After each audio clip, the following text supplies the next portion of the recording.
Let's try the word Constitution. And there it is.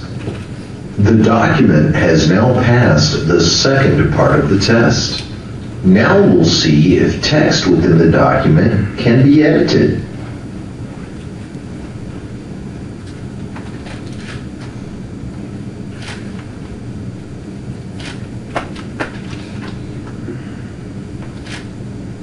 Indeed, it can. The document has passed all three parts of our test. We can state with 100% certainty this document did have OCR software applied. Now we'll put the file released by the White House through the same three-point test. First, we check to see what fonts were identified. As you can see, no fonts were identified, therefore the document fails the first test. Now we'll search for a word that we know is in the document. It would seem that no matches were found. The document therefore fails the second test. Now we'll see if we can edit text in the document. We can't even highlight text so that it can be edited. The document therefore fails the third test. We can say with 100% certainty that the document was not put through OCR software. If the use of optical character recognition software isn't responsible for the many anomalies in Barack Obama's long-form birth certificate, what about optimization? We'll explore this theory in our next video. With OCR software off the table, this is where this investigation really started to turn for us.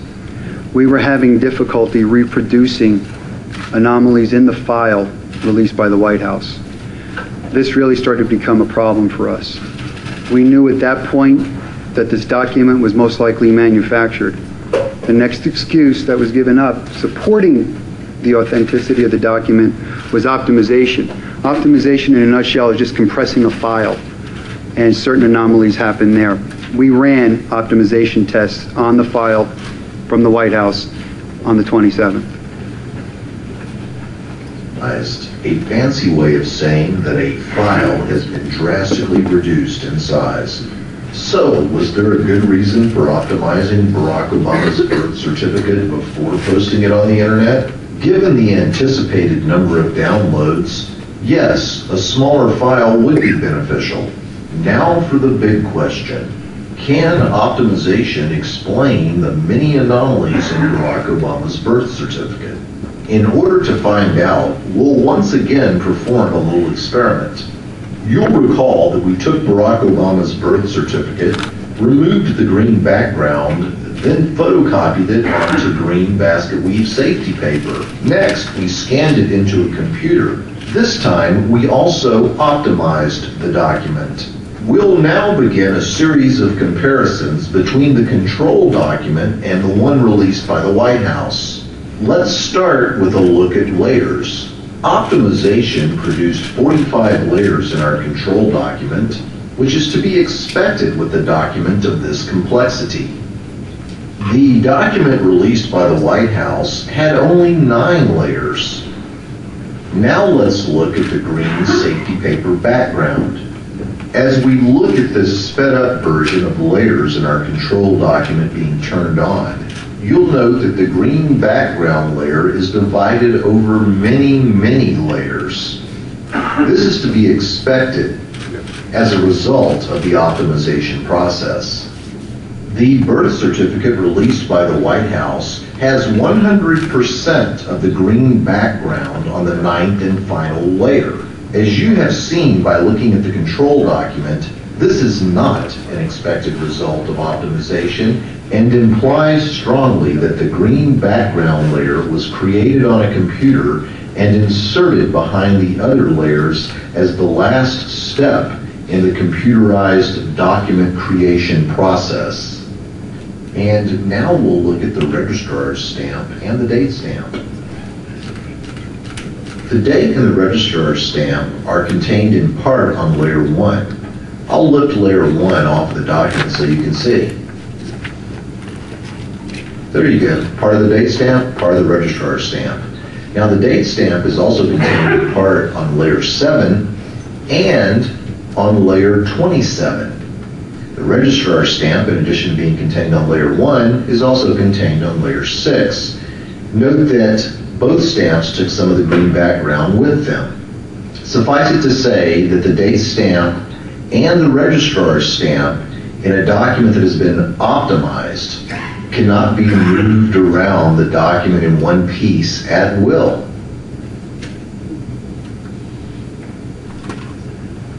Now let's look at the certificate of live birth released by the White House. As you can see, both the date stamp and the registrar stamp can be moved anywhere you want in one piece. No green background going with it, lifted cleanly off the document. As we know from our previous example, this is not caused by optimization. Now let's look at the white halo issue. As we look at our control document, we can see that there is no white halo effect caused by optimization. Even as we zoom in and look closely between the letters, you can see that the white halo effect does not exist, and therefore cannot be blamed on optimization. As we zoom in on the document released by the White House, we can see the white halo effect throughout the document. And while we do not know what caused this white halo effect, we can state with confidence that it was not caused by optimization. There are numerous ways a white halo effect can be manufactured within Adobe Photoshop. The exact way that this particular effect was manufactured is not important. All that is important is to note that when you scan a document into a computer and optimize it, a white halo effect is not produced. In conclusion, we can state that while optimization can result in a layered document, the layers found in Barack Obama's long-form birth certificate are very dissimilar to what we'd expect as a result of the optimization process. In short, optimization doesn't explain a single anomaly in Barack Obama's long-form birth certificate. Not a single one. In looking at that video, you'll see that on Mr. Obama's birth certificate, there are approximately 8 or 9 links and layers. Links and layers are indicative of a document being built, like you would on those transparencies from years ago where you start laying them one on top of the other, and you start to build a picture. That's what that's indicative of. Running it through software for optimization or OCR, you get anywhere from 45 to 150 links and layers, all bits and pieces. Mr. Obama's is down to about 8 or 9, give or take, on either side. That's an indication of human logic was involved in putting that document together. A computer will not randomly do what it does on Mr. Obama's certificate. The other thing I want you to pay a little close attention to, I believe this is the conclusion video coming up. The register stamp and date stamp. At this point, when we realized that you could pick up that stamp and move it and leave a white background basically outlining all the letters, indicated to us that the green safety paper was the last thing applied to the document. In order to get that effect, the green safety paper would have had to have been applied by a computer. In other words, taking a little swatch and replicating it all over the document. During that process, that green safety paper doesn't fill in where other fonts are. It only fills in black spots. That tells us that whoever did this put the green safety paper on that document last.